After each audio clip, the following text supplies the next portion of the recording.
start a new life. A life of freedom. What about you, Kara?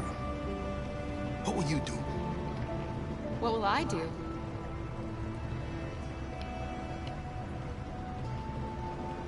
I'll lie down in the grass and watch the clouds drift by.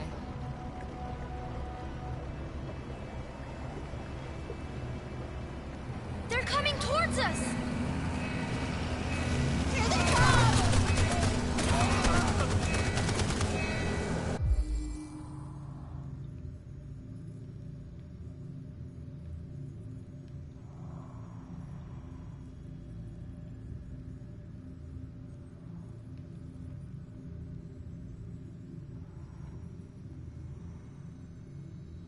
Jump quick!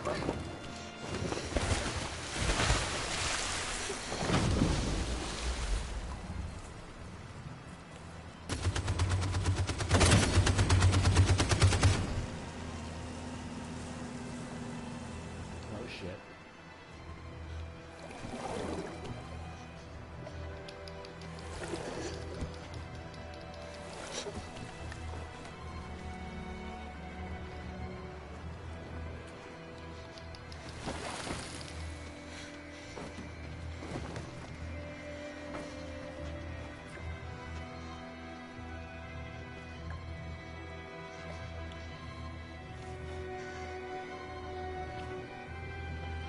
They've gone.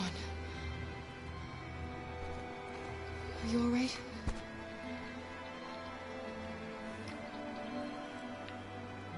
Luther!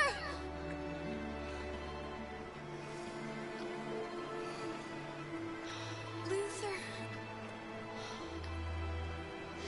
I don't want you to die. You're gonna have to continue the journey without me. The most extraordinary person I ever met, Alice. Oh damn it, Luther died. I was a machine. You made me part of a family. Take good care of Kara. You promise? Luther.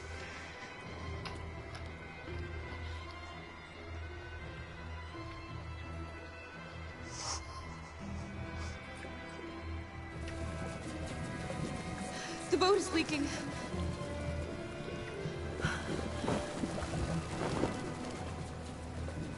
We're too heavy. We're going down. Oh We shit. have to get to the other side before we sink.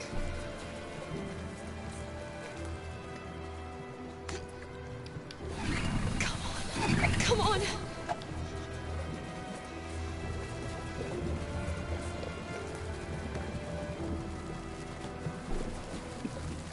I'm sorry, Luther.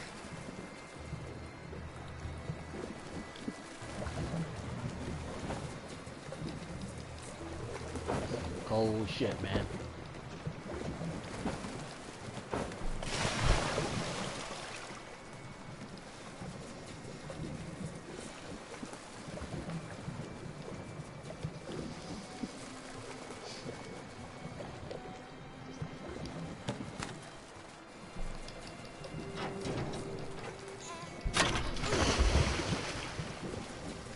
We're not gonna die, Alice. We're gonna make it. We're gonna be free.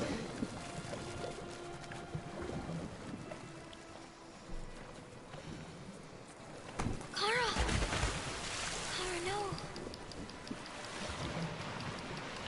Don't do that.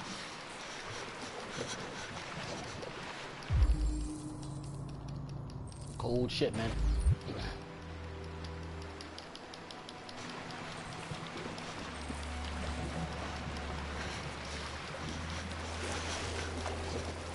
Oh man, this got dark. Got real dark.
The humans are abandoning the camp.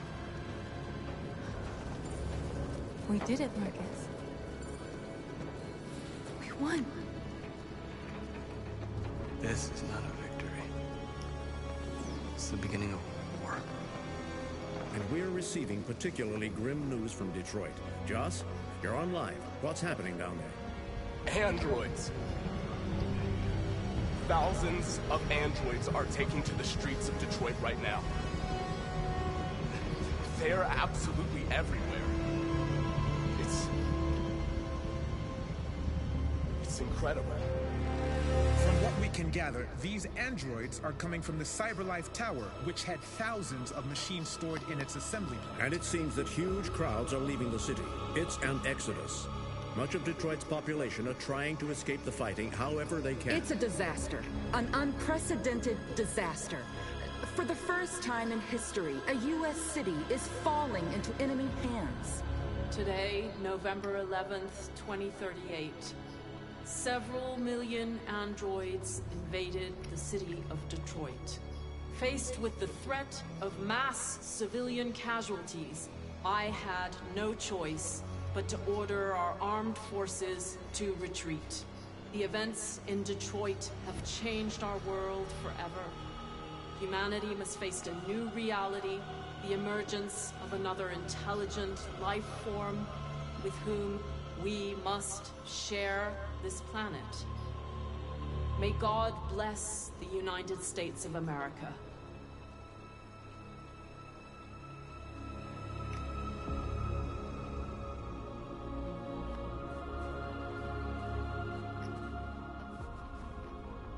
You did it, Marcus.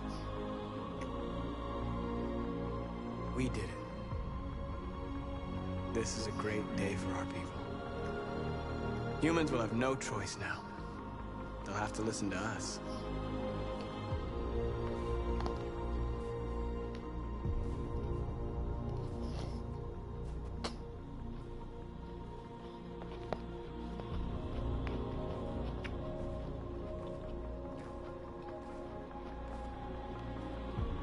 We're free.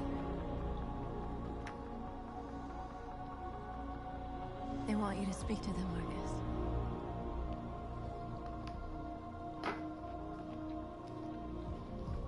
Today, our people finally emerged from a long night. From the very first day of our existence, we have kept our pain to ourselves.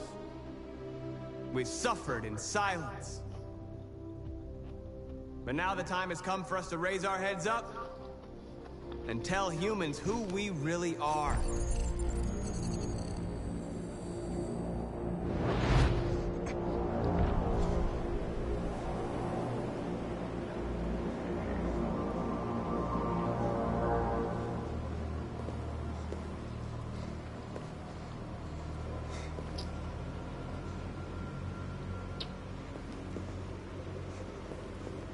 Amanda? Amanda!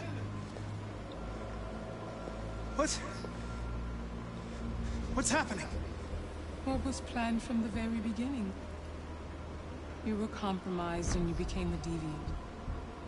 We just had to wait for the right moment to resume control of your program.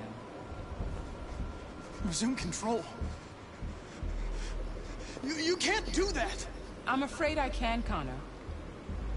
Don't have any regrets. You did what you were designed to do. You accomplished your mission. Amanda!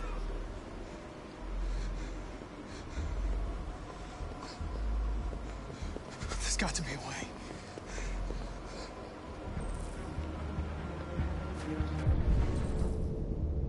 By the way, I always think I'd like to see X-Sword programs. You never know.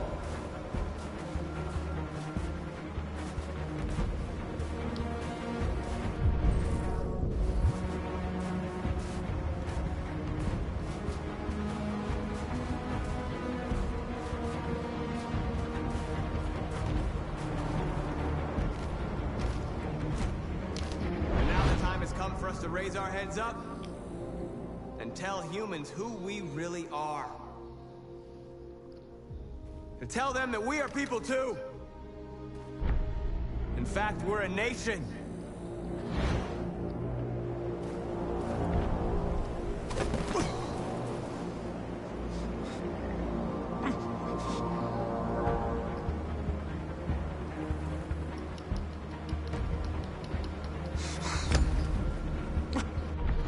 Today begins a new struggle. We've showed them that we can prevail.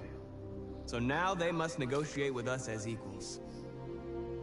If they really want peace, they must free all of us from every camp across this country. They must grant us civil rights and accept equality amongst humans and androids. Today will live forever in our memories, because this is the day that androids made history. We are alive. And now, we are free.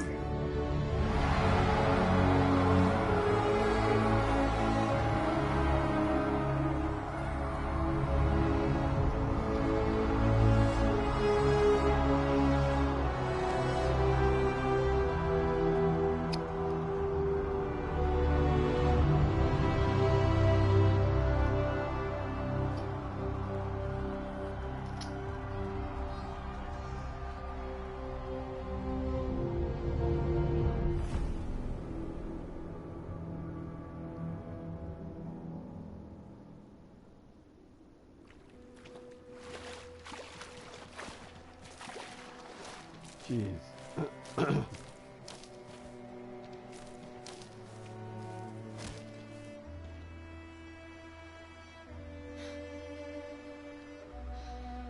We're free, Alice. We're free. Alice? Wake up.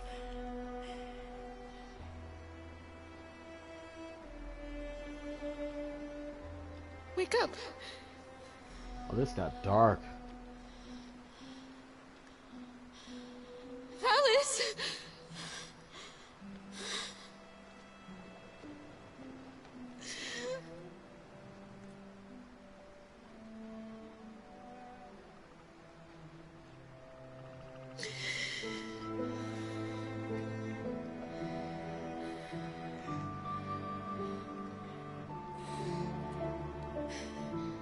Are we there?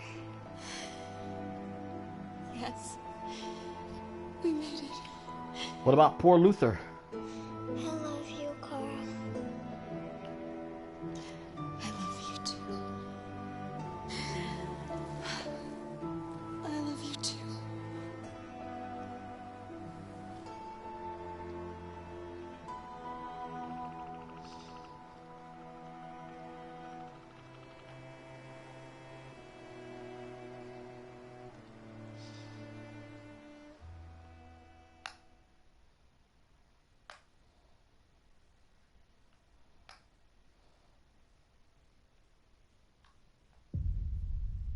Oh, I beat it.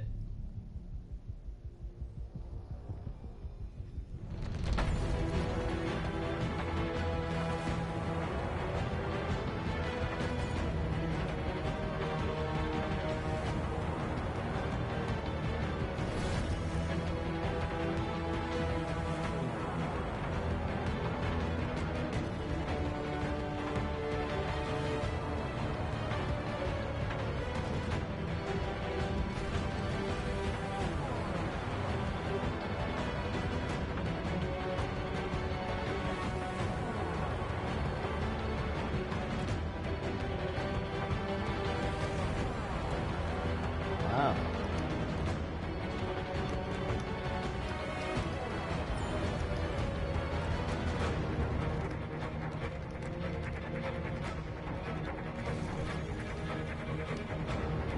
So only one person died. That was Luther.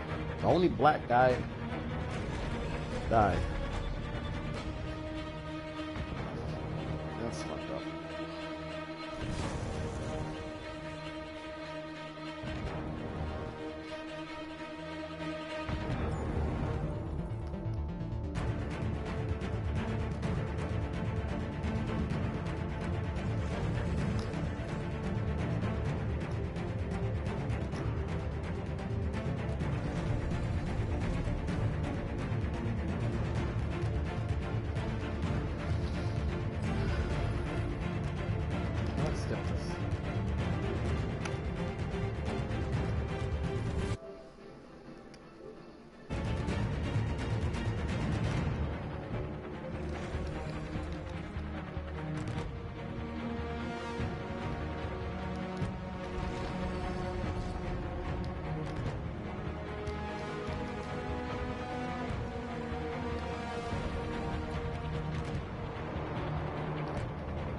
I never robbed the liquor store though.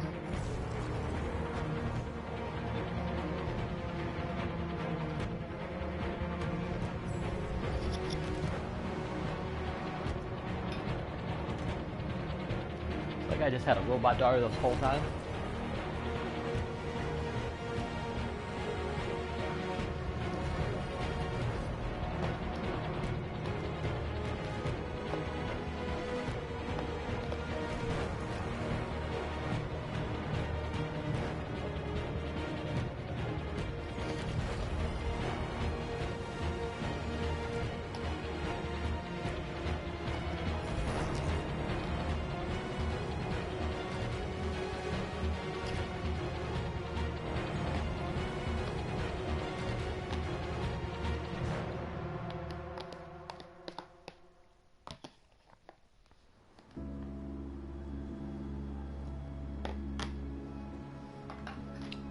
Hank?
There's something I need to tell you. As I watched you play, something has changed in me. I feel different. I feel I am someone. I need to leave this place and discover who I am. It means we won't see each other anymore. I won't be there to watch you play. But I'll be free.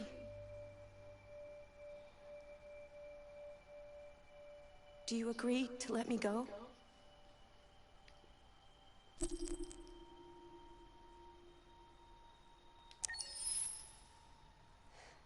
I'll never forget what you've done for me. Thank you. Goodbye.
Hold on, just a little while longer. Hold on, just a little while longer. Hold on, just a little while longer. Everything will be alright. Everything will be alright. Are they singing Negro spirituals in this? Fight on, just a little while longer. Fight on, just a little while longer. Fight on, just a little while longer. Everything will be alright. Everything will be alright. We will sing on just a little while longer. Sing on just a little while longer. Sing on just a little while longer.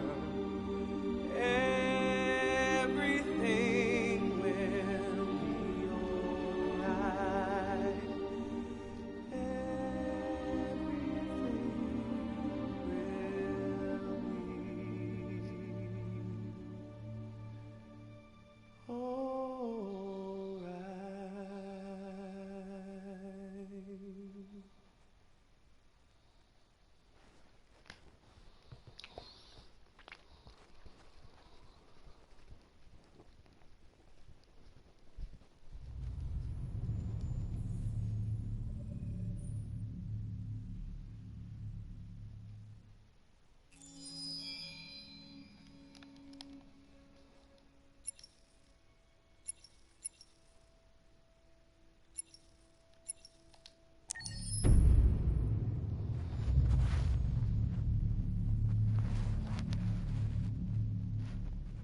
For starters, what should I call you? I'm Chloe. And you, what's your name? Oh, John. My name is John. Delighted to meet you, John. Could you tell us a little about yourself and what you can do, Chloe? Of course. I'm the first personal assistant built by CyberLife. I take care of most everyday tasks like cooking, housework, or managing your appointments, for example. And I understand you're the first android to have passed the Turing test. Could you tell us a little more about that? I really didn't do much, you know. I just spoke with a few humans to see if they could tell the difference between me and a real person. It was a really interesting experience. But this is the first time in history that man has created a machine more intelligent than himself. I gather your brain can perform several billion operations per second, is that right? Absolutely, but I only exist thanks to the intelligence of the humans who designed me. And, you know, they have something I could never have. Really? And what's that? A soul. That was creepy.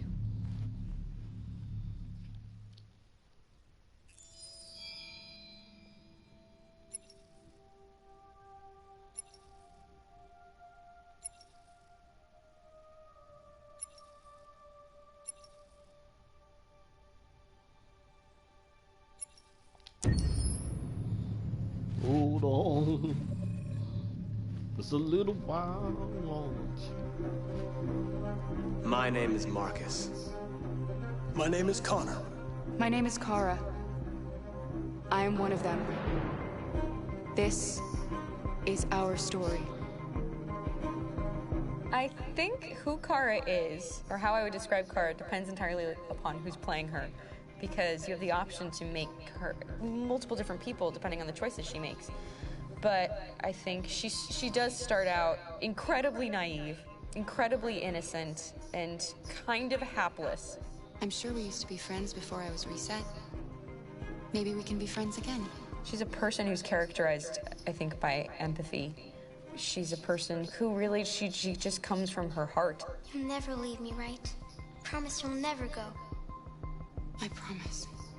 Kara, please! Are you okay? Are you hurt? Wait a minute! Leave her alone! Kara, leave her alone! The really beautiful thing that I've had the gift to be able to do is to essentially build a person from the ground up, because that's what she's doing throughout the game. And with every experience she has and every person she meets, she's building, you know, first emotions and a sense of judgment. And it's sort of an exploration of what it is to be a human. Don't worry. Luther and I will be right here.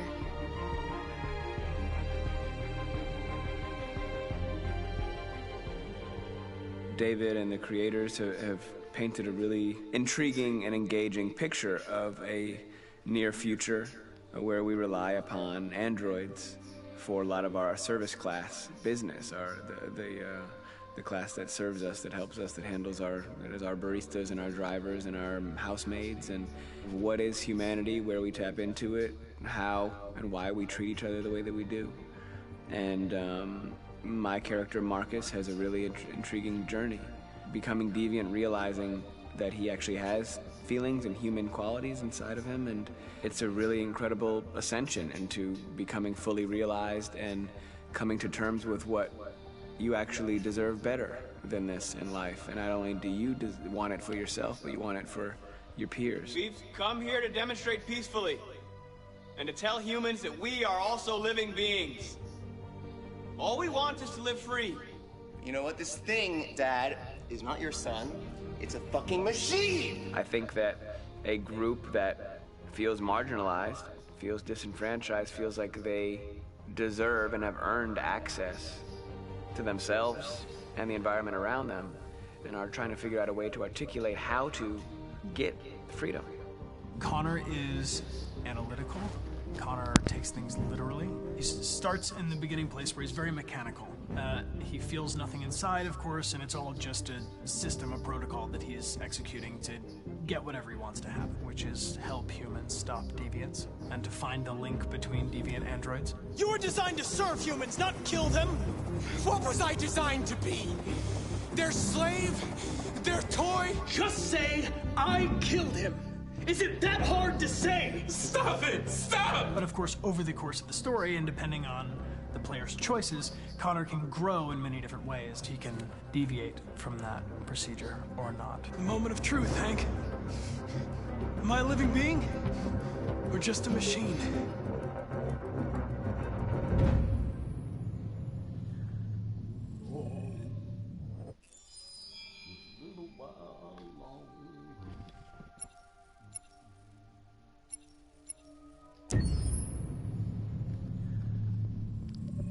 Detroit Become Human was produced over a period of 4 years. Here in Paris, we have a team of about 180 people. And to that, we need to add also all the outsourcing with our partners in the Philippines, in China, Vietnam, and in India. So when we started working on this story, I had to imagine where Kara was built. And for whatever reason, the city of Detroit came very quickly to my mind because it had already an incredible story by itself of history and themes. So we traveled there with the team, and we were really moved by what we saw, and we could really feel the desire to fight and really be born again. And we just continued this curve, this growth, and just imagine what Detroit would be like if the android industry was, using these huge factories to build androids there. A very strong element in Detroit is that there's a lot of industrial wasteland and a lot of nature too. And for us, the graphic designers, it was an incredible playground. The destroyed zones which we wanted to preserve, we appropriated them to turn into something else. Then in the areas that needed to be rebuilt, we were able to imagine our Detroit of the future. We didn't want to make a science fiction universe, but a world of anticipation. If we chose science fiction, we could have imagined flying cars, extraterrestrials, but those things are very far from our current everyday life. Anticipation is more about gleaning from our contemporary reality, the one we know, because Detroit is set in 2038, and 2038 is tomorrow. The difficulty we had was sticking to reality. That is to say, technology becoming more and more invisible, a lot more elegant, and at the same time, making it visual. So all the computer equipment, autonomous cars, we simply had to invent. They are in fact very technological objects, but at the same time remain very credible and ingrained in reality. To create a cohesive universe in the fashion and clothing of the human characters in 2038, I didn't want to put an accent on strange shapes, or really vibrant colors, and things we wouldn't know. That I wanted to keep for the androids. The goal was to create something familiar which we can identify with in this future setting. Working on the artistic direction for the androids was a bit special because this is a project about the place they could occupy in the human world. It was out of the question for them to be too beautiful or too perfect. They had to correspond to every social class, rich and poor. Inspired by everyday utilitarian clothes, I brought a modern touch by adding dynamic display surfaces, the armband we can see on the side, the triangle on the front and back, an LED. Like that, there's no confusion. Wait. You're sending an android? All right, ma'am. We need to go. You can't do that. Why aren't you sending a real person? Once we cast the actors, we travel to meet them in order to scan their faces. We record the structure of their face with the scan, and we record the colors and patches of skin with photography. Once we have this information, we will use this as a basis for modeling and creating the characters. The artist will make it more realistic, but will also enrich it. He will propose ideas which we will develop together. Finally, we will have a character with character who corresponds to the project and the world. When the actors come to Quantic Dream, we show them the design, what their image will be, and what they will look like in the game. This extra information gives them another dimension and color to connect with emotionally. It helps them think about how to play their character. Your mission. That's all you care about, huh? You should consult a professional who can help you. Beat it, you hear me? Get the hell out of here! So there are 3 types of shoots at Quantic Dream. Shooting and performance capture, where you capture the whole actor, his voice, his face, and his body. These shoots are obviously done with American actors because the game's original version is in American English. After that, there are the body-only shoots, representing around 250 days of filming, while the performance capture is 100 days of filming. Now, body-only shoots, there are 2 types. There are the action shoots and the technical shoots, which are mokit shoots. Mokit is when the player controls a character on the screen, and he moves in an environment to explore it. This is of particular importance at Quantic Dream, and therefore we shoot a lot to offer a unique context for each scene and each character. To prepare a motion capture shoot, we first get together to look at the sets we need, the animations that we want to shoot, which ones need to be grouped together, or which ones need to be cut and shot at another time, so that we get the most out of the shooting day. This often means shooting scenes out of order, especially those with big props or accessories, like a big car, for example. So we shoot all the animations related to that particular prop first.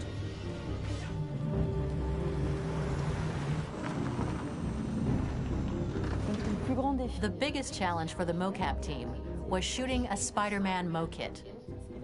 We had to build a wall and attach an actor to a harness with cables so we could pull him up and render him climbing. The shooting on this game total took about, I would say, more than a year, maybe 1 and 2 years, with about 300 actors on set, so it's quite a massive production. But so much happened on this set, between the stunts and the shootings with a little girl and all these great actors that we had. It was really a very, very memorable journey for the team and for myself. Today, Detroit has over 37,000 animations. When we retrieve the motion capture data, it's just a cloud of points, which represent all the markers worn by the actors. From this cloud of points, we have a phase called retargeting, which gives us a skeleton. This skeleton will be applied to the characters of the game. There is still work to be done, but this gives us the main movements. Since we are working on something very realistic, we must recognize the actor and also recover all the emotion he expresses in his performance. We use a system of facts, an identity card for each actor. We make the actor do a whole range of facial expressions. Then we recover all the expressions and paste the animations on a puppet that Jan has prepared. I then recover and refine these poses. I might stretch the lip, reinflate a cheek, tiny details that make the finished product really capture the actor.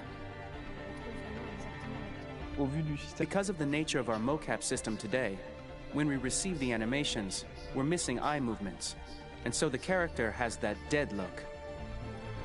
He really has no eyes, so then it's a big part of the work for the animators to find the regard of the actor in relation to his position, in relation to the body, etc.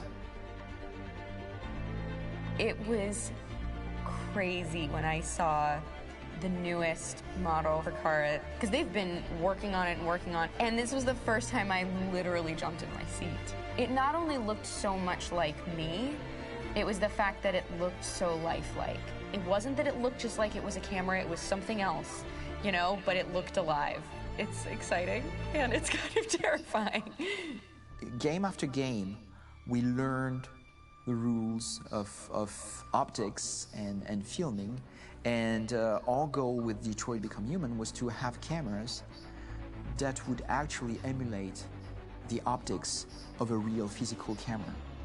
So basically dealing with real-world imperfections was our main task, and just to make cameras look as real as we can. Once the animations are shot and processed by the animation department, integrated and polished, we film them. That is to say, we really do a mise en scène, as in cinema. The real difficulty of our job is to know if these cameras are telling us something. Are they in the emotion of the scene?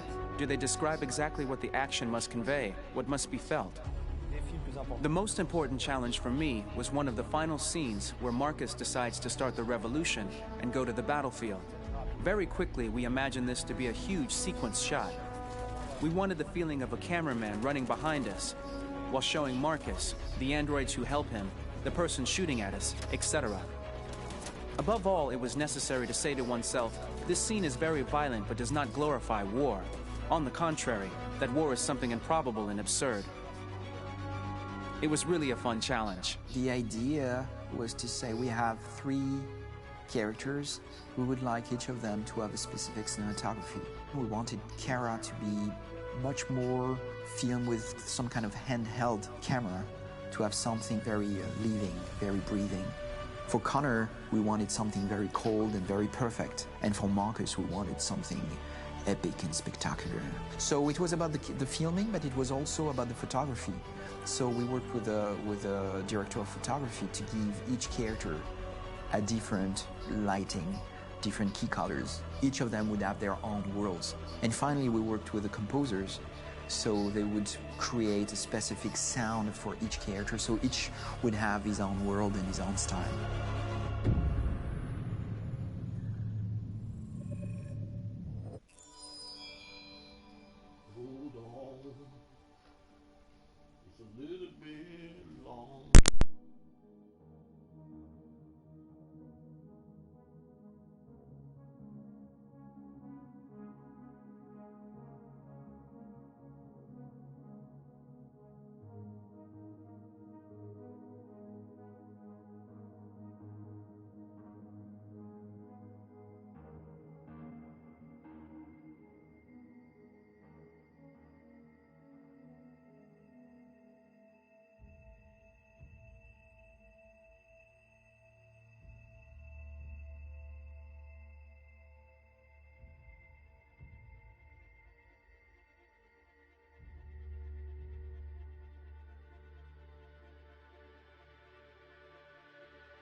Hold on, just a little while longer. Hold on, just a little while longer. Hold on, just a little while longer. Everything will be alright.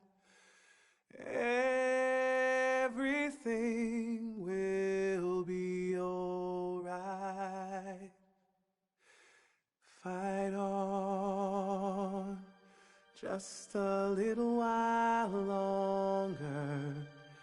Fight on, just a little while longer. Fight on, just a little while longer.